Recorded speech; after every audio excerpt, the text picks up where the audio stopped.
I knew it wasn't going to be my day to OTQ. I was just trying to salvage it. I had a very good build going into it. I definitely was in shape to hit the 237 standard for the US Olympic trials. It just, I had been struggling a lot with the mental component that goes into obviously trying to be a high performing distance runner. Most of the pressure that I was feeling was self induced, and I was had to learn how to handle that, just because lining up on these starting lines sometimes and knowing that you're going to do something really difficult and kind of scary and put yourself out there can be really hard.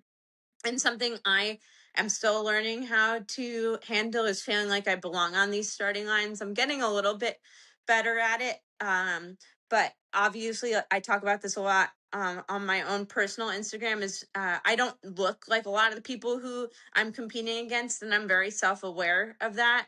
And I am learning to view it as a superpower and not as something that is holding me back or not making me faster, because I know I've run faster than people who look like maybe on paper they would be faster than me. But that's just, I would, even if I wasn't strength training and I didn't have such an athletic body, I would still never look like your traditional distance runner. That's just not how I'm built.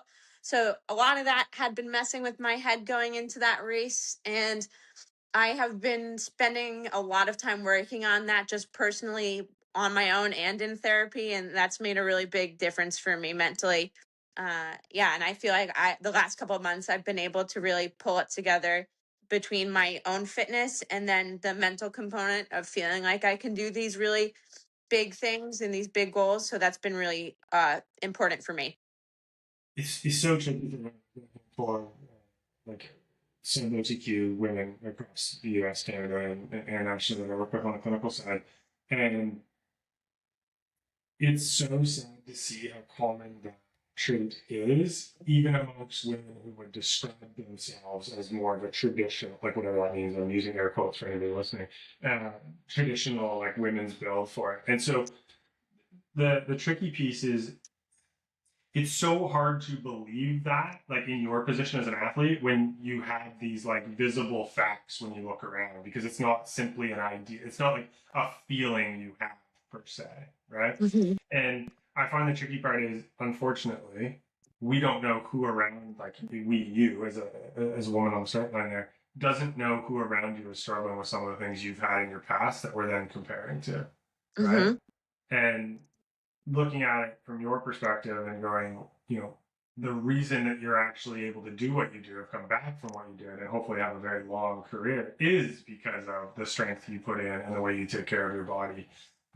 It's for anybody who's never experienced that, it's a complete mind fuck for a lot of these women on the start lines going through that. And, Mhm. my wife is also, she's a 246 marathoner and she's strong Italian woman and she doesn't feel like she looks like the people all Mhm. the time when she gets on the start line as well. And it's sad. So I'm glad you're sharing that message to other women who like I'm sure you're not unaware of this, but there are women who probably look up to you in terms of what you're doing and whatnot. So kudos I for sharing that Thank message. you. Yeah, I feel like a lot of people resonate with that, because I know that I feel as though there have been a lot of people who have been in my position with who have had similar stories to me, but maybe didn't have the same outcome at the end. Like I went to high school and college and competed against people who had just as much talent as I did, if not more, and then just did not make it at the other side because of something similar that happened to me, but they didn't maybe have the same support, or they didn't have that same itch that I had 2 years ago when I decided to start doing it again. And for whatever reason, they never got to have their like happily ever after with the Yeah, sport. And I just feel so grateful that I'm here and I'm doing it, because there's again, like I can name literally 10 people off the top of my head who I know just from the high school and college running circuit who literally have the same exact story as me, who just didn't get this second chance at it.